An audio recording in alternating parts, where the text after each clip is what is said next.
Bismillahirrahmanirrahim. Alhamdulillahi Rabbil alamin. Wabihi nasta'in ala umur dunya wa din. Nastaghfiruhu wa nastahdihi wa natubu ilaihi wa natawakkalu alaihi. Wa na'udzu bihi min shururi anfusina wa min sayyiati a'malina. Man yahdihillahu fala mudilla lahu wa huwal muhtadi.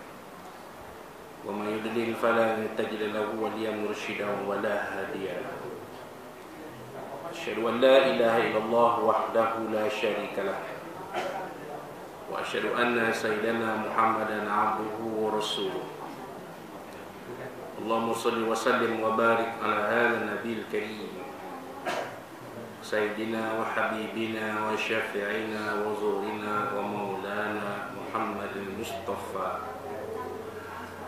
وعلى آله وصحبه ومن دعا بدعوته وتمسك بسنته وجاهد في سبيل الله إلى يوم الدين. رب اشرح لي صدري ويسر لي أمري واحلل عقدة من لساني يفقهوا قولي. سبحانك لا علم لنا إلا ما علمتنا إنك أنت العليم الحكيم. ولا حول ولا قوة إلا بالله العظيم. اللهم افتح علينا حكمتك وانشر علينا من خزائن رحمتك يا أرحم الراحمين. اللهم أرنا الحق حقا وارزقنا اتباعه وأرنا الباطل باطلا وارزقنا اجتنابه. قال الله سبحانه وتعالى في كتاب العزيز أعوذ بالله من الشيطان الرجيم أذن للذين يقاتلون بأنهم ظلموا وإن الله على نصرهم لقدير. صدق الله العظيم. وقال نبينا سيدنا محمد صلى الله عليه وسلم بلغوا عني ولو آية وحدثوا عن بني إسرائيل ولا حرج ومن كذب علي متعمدا فليتبوأ مقعده من النار أو كما قال صدق رسول الله صلى الله عليه وسلم. Tuan-tuan muslim sekalian, Assalamualaikum warahmatullahi wabarakatuh. Amma ba'd. Alhamdulillah pada kami sini 1 Jamadul Akhir 1445 Hijriah bersamaan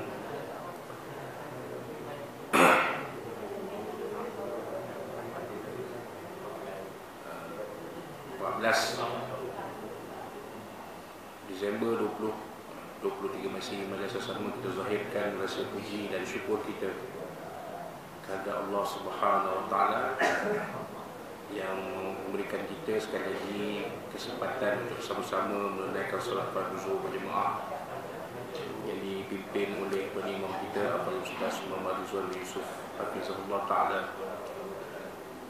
Semoga penimam kita dan sekalian kita dikurniakan ganjaran yang sebaik-baiknya dari Allah Subhanahu Wa Taala atas usaha kita mengimarahkan solat berjemaah dalam waktu zuhur ini.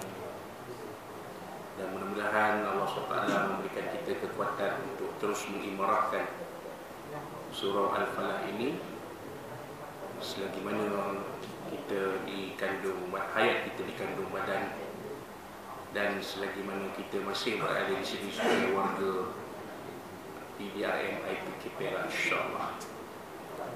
Jadi tuan-tuan dan puan-puan muslimin muslimat rahimakumullah, perkongsian isi kandungan kitab Al-Arba'un An-Nawawiyah hadis 40 Imam An-Nawawi rahimahullah ta'ala, ya, diteruskan dengan membicarakan hadis yang seterusnya, yaitu Al-Hadis Al-Ishrun, hadis yang ke-20, yaitu hadis ringkas yang diriwayatkan daripada seorang sahabat yang bergelar Ibnu Mas'ud. Ini bukan Abdullah bin Mas'ud, ini lain. Memang dia Ibnu Mas'ud tapi dia bukan Abdullah Ibnu Mas'ud, dia lain, orang lain.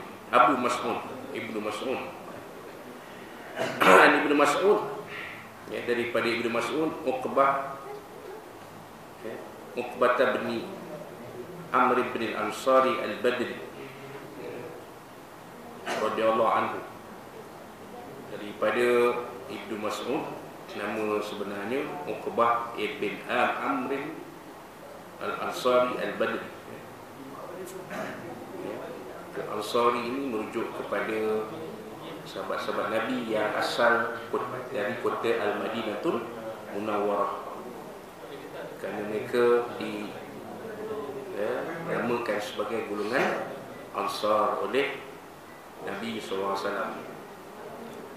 Macam di IPK Perak ni tuan-tuan, ada dua golongan sebenarnya.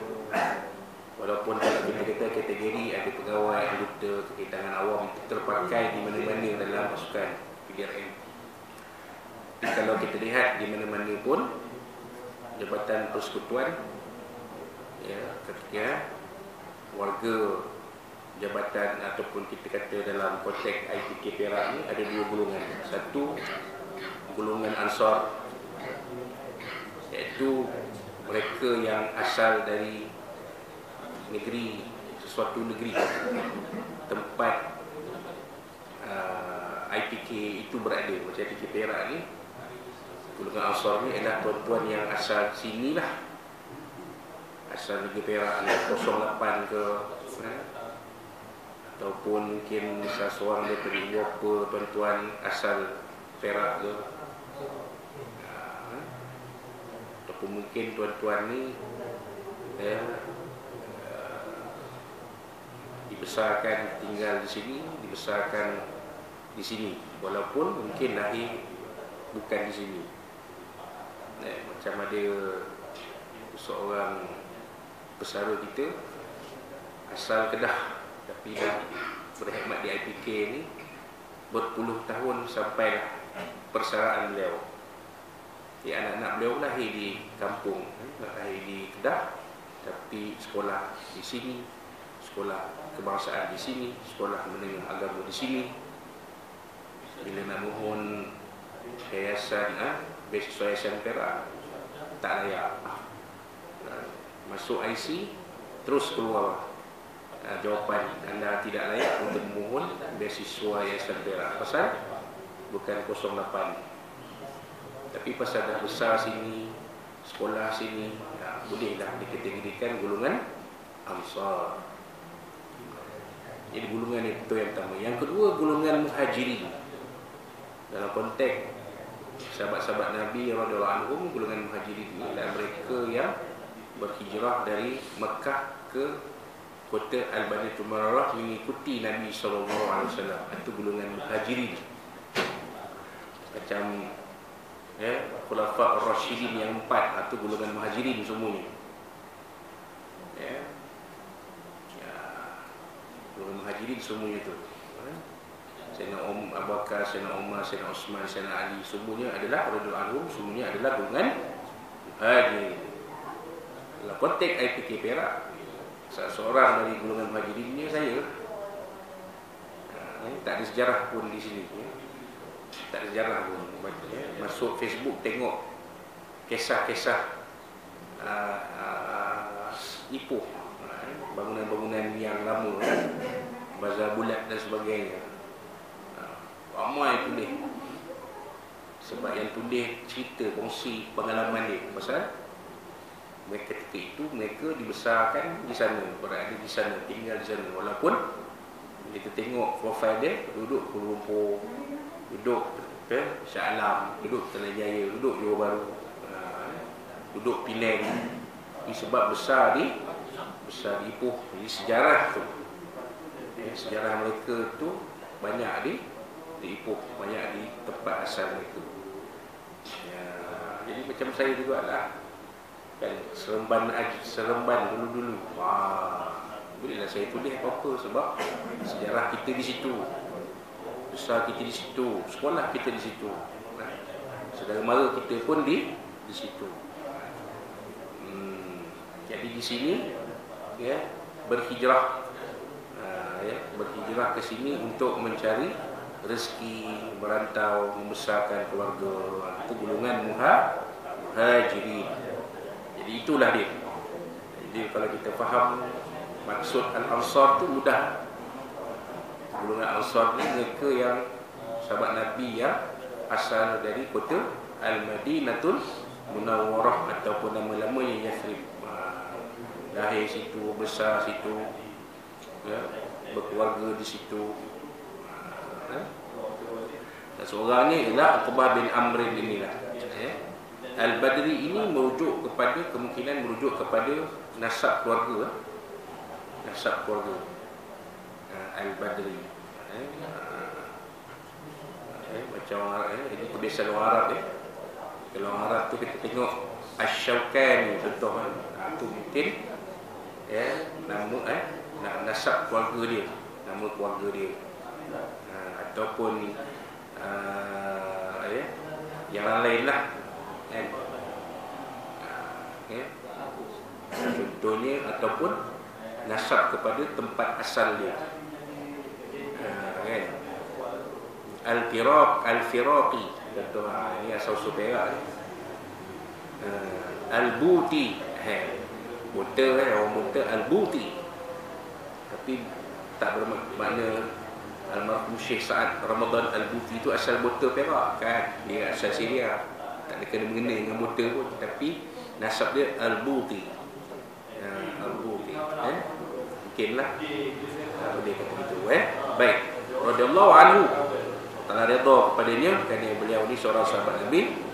Qala, beliau telah berkata, qala Rasulullah sallallahu alaihi wasallam, telah bersabda Rasulullah sallallahu alaihi wasallam, satu ketika Nabi SAW telah bersabda, inna mimma adrakan nas min kalamin nubuwatin ula, sesungguhnya dari apa-apa yang manusia terima, ini adraka, yang manusia ketahui. Ini kalau saya terjemahlah. Satu, kalau kita lihat dulu kitab-kitab terjemahan ataupun kitab-kitab tulis kitab kuning di sana, kitab-kitab kuning lama kan, penulis dia tu tok-tok guru lama kita macam Syekh Ibn Salim Al-Bawi contoh kan. Dia punya bahasa Melayu dia tu ada gaya bahasa Arab sebab dia terjemah daripada kitab Arab, ataupun gaya bahasa Arab tu ada dalam penulisan dia, kalau karya asal dia lah, karya asli dia. Jadi macam saya terjemah ni daripada bahasa Arab ni, sesungguhnya dari apa-apa yang diterima oleh manusia. Kalau terjemahan penterjemah ni mungkin dia dah rujuk kepada penterjemah Dewan Bahasa Pustaka, sesungguhnya antara ajaran yang diwarisi oleh manusia. Ada sama tak? Ada persamaan. Bukan kata yang ini tak betul, saya terjemah betul, tak. Tak ada yang salah, dua-dua betul. Sebab maksudnya lebih kurang sama. Sesungguhnya dari apa-apa. Inna, sesungguhnya mimma, dari apa-apa. Adrakan nas, diterima oleh manusia, diketahui oleh manusia. Macam ayat dalam surah Al-Qadar, Bismillahirrahmanirrahim, inna anzalnahu fi lailatul qadar, sesungguhnya kami menurunkannya, yakni Al-Quran, pada malam Lailatul Qadar. Wa ma adraka ma lailatul qadar, dan tahukah kamu apakah berkaitan dengan malam Al-Qadar.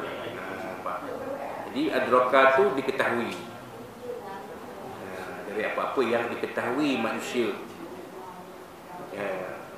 Tapi bila ada min kalam min nubuwah, daripada perkataan, mestilah manusia itu menerima, mengetahui itu dan menerima lah. Dia terima pengetahuan tu dari siapa. Jadi perkataan menerima tu pun boleh dipakai, semuanya dari apa-apa yang diterima oleh manusia. Dari, sebab ada min tu, dari diketahui maklumat, diterima maklumat, diterima ilmu daripada min, daripada kalam, perkataan-perkataan kalam.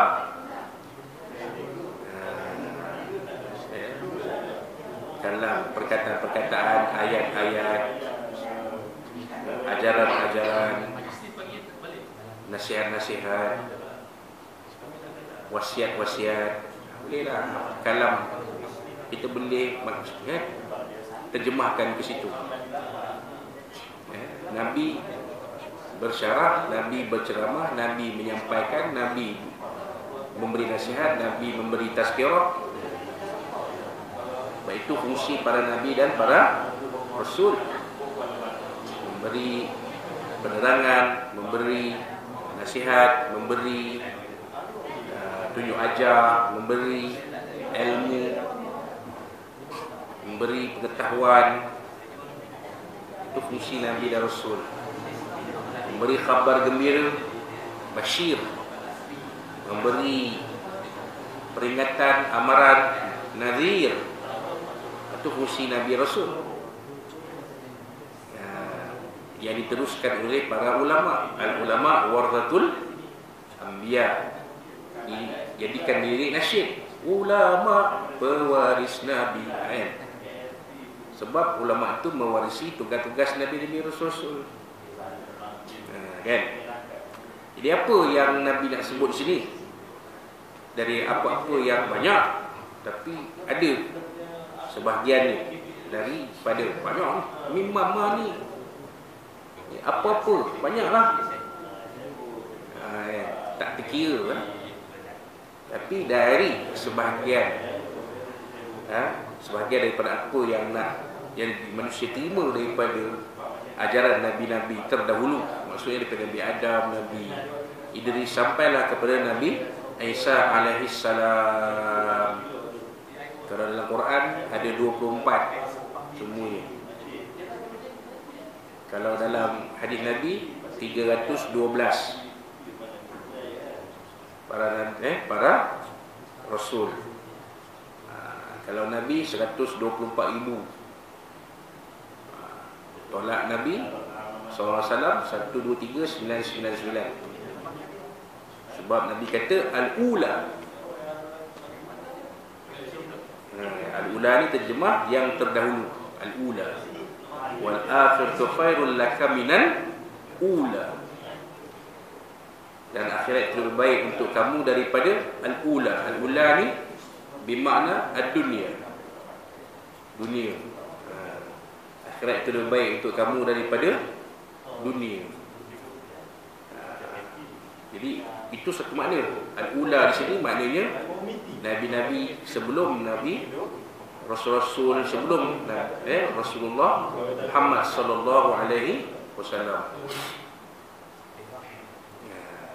Apa dia? Sama dia daripada Nabi Adam sampai Nabi Isa. Inilah pesanan yang sama. Tak ada beza. Syariat mungkin berbeza. Nabi Adam, masa Nabi Adam, adik-beradik boleh kahwin. Sisi Azmi, adik-beradik boleh kahwin zaman Nabi Adam. Adik-beradik boleh kahwin, boleh. Tapi jangan yang keluar sama. Pasal dia keluar kembar kan. Sama-sama kembar tak boleh kahwin. Siti Hawa beranak dia, bersanding dia, keluar kembar sepasang, lelaki perempuan, lelaki perempuan, lelaki perempuan. Boleh kahwin sama-sama tu sebab semua adik-beradik boleh, tapi tak boleh yang sepusat sepusing. Sama-sama lahir tak boleh. Silang boleh. Itulah yang tak dipersetujui oleh Qabil. Sebab kembar dia lawa, kembar Habil tak cantik, tak cun.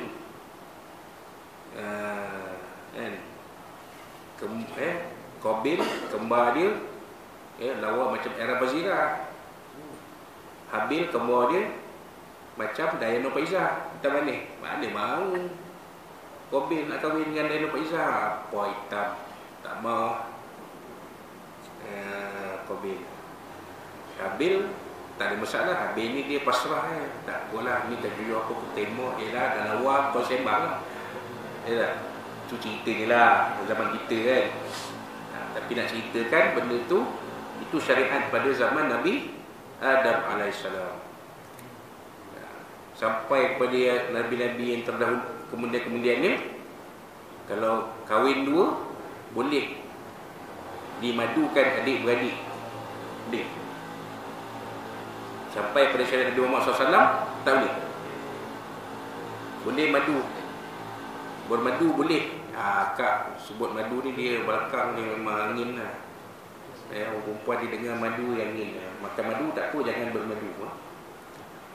Syariat Nabi Muhammad SAW boleh bermadu, tapi tak boleh dimadukan adik-beradik. Sebab Al-Quran sebut illa ma qad salaf, kecuali yang telah berlaku sebelum syariat Nabi Muhammad SAW. Nampak? Syariat Nabi-Nabi terdahulu boleh dimadukan adik-beradik. Nampak? Syariat tu berbeza-beza, tapi ajaran tetap sama. Apa dia? Idza lam tastahi fasna' ma syi'ta. Nabi kata, kalau jika kamu tidak malu, buatlah apa-apa yang kamu, ya, jika anda tidak malu, buatlah apa-apa yang anda mahu. Apa maksud dia? Diterangkan oleh penterjemah kitab ni, bermakna sekiranya anda mahu melakukan suatu perkara, sedangkan perkara itu bukanlah satu yang membuatkan anda berasa malu melakukannya terhadap Allah dan terhadap manusia, maka lakukanlah perkara tersebut sekiranya anda berasa malu kepada Allah dan kepada manusia untuk melaksanakan perkara tersebut, maka janganlah anda lakukannya. Inilah paksi agama Islam. Itu maksud dia sebenarnya. Maksudnya, kalau rasa tak malu nak kahwin sejenis, buatlah. Ni LGBT. Kalau rasa nak kahwin sejenis, laki dengan laki pun buatlah. Tak ada manusia yang melarang. Allah, manusia ada yang terima. Kalau takkan adanya golongan LGBT pada hari ini, LGBTQ pada hari ini. Jadi Nabi sebutlah, Nabi kata kalau nak buat-buatlah. Ini ajaran daripada Nabi Adam sampailah kepada Nabi Isa AS. Inilah isi dia. Kalau kamu rasa tak malu nak melakukan maksiat, buatlah. Apa maksiat yang kamu nak, dan bersedialah menghadapi sekiranya bala ataupun musibah yang menimpa tu, terima. Kalau penyakit berbahaya merebak, jangan salahkan Allah Subhanahu wa ta'ala sahaja. Fikir mana datang benda tu. Kita ni banyak menyalahkan takdir, betul tak? Banyak menyalahkan takdir. Kenapalah aku macam ni, kenapalah kenapa aku gini, kenapa tapi tak dikaji. Kenapa Allah zalim jadikan aku ada madu, orang lain tak ada madu, aku ada madu. Kita makan ni cerita lah, tak ada sekena mengena. Contoh tapi pernah tak kita kaji kenapa perkara itu berlaku, apa sebab dia? Contohnya seseorang itu mati, meninggal, sedih kita melihat kematian dia. Tapi pernah kita mengkaji kenapa dia mati? Apa sebab yang dia tu mati, meninggal? Meninggal kerana gini. Bila dikaji, rupanya antara iblis dan syaitan. Bukan AIDS yang salah faham. Kaji, kita tanya. Oh, jadi Allah Ta'ala patutlah bila dia meninggal, urusannya sangat mudah. Allah Ta'ala ringankan, Allah Ta'ala jadikan kesudahannya sangat mudah. Husnul khatimah. Mudah, orang urus mudah, orang nak ke bumi mudah. Jadi kita kaji kenapa seseorang tu mati, nazak, susah nak meninggal.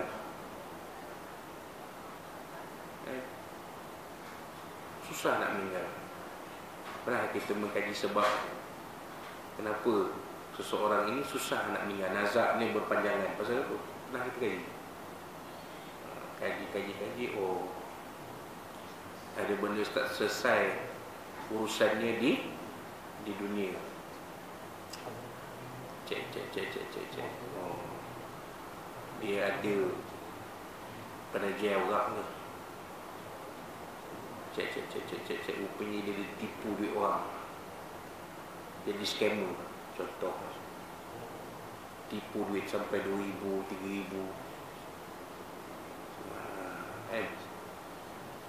Bila nak mati, susah betul nak mati dia. Dengan siapa dia tipu ni? Oh, rupanya dia tipu Syazmi. Contoh. Kan saya contoh. Dia tipu Syazmi pun. Dia kata dia boleh dapatkan Syazmi loan bank yang bagus. Ada orang yang dia kenal, contoh. Ada orang dia kenal, dia boleh recommend. Tapi ada pengerai. Urusan lawyer tu 2,000. Macam mana nak masukkan duit? Dia bagi tahu cara-cara semua. Selepas beberapa ketika, khabar berita pun tak ada. WhatsApp pun tak jawab. Telefon, nombor yang anda hubungi tidak aktif. Rupanya dah dimatikan ke, diblok ke, tak tahu. Hilang macam tu je, contoh.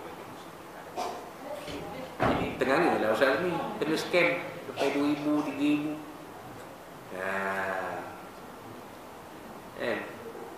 Dia menghilangkan diri. Punya itu punca boleh mati. Susah betul nak mati dia punya.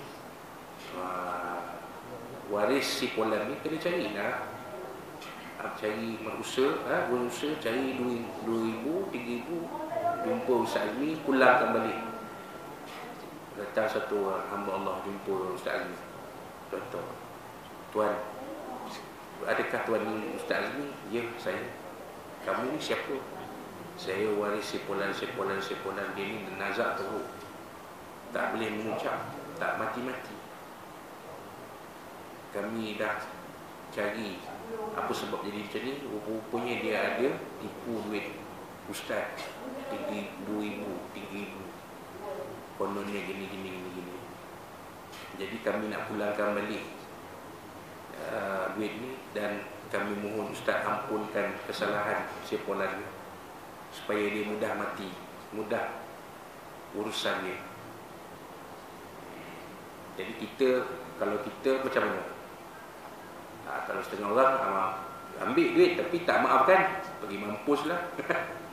Duit ambil, duit terima tapi tak maafkan, pergi mampus lah dia. Siapa suruh tipu, ngadap lah, nazak, tak sudah, contoh. Jadi kalau kita ni ikut cara Nabi SAW, walau besar macam mana dosa pun kita maafkan. Tak apalah. Oleh kerana begitu adanya, saya pun ampunkan kesalahan dia. Tahu-tahu lepas setengah jam dapat tahu dan meninggal kawan dia. Boleh mengucap dan terus mengembuskan nafas yang tak api. Nampak? Itu yang kata kita kaji sebab. Tiap-tiap orang akan mati. Kullu nafsin za'iqatul maut. Memang itu kata Allah SWT. Tapi sebab dia tak ramai orang kaji. Kan? Wallahu a'lam.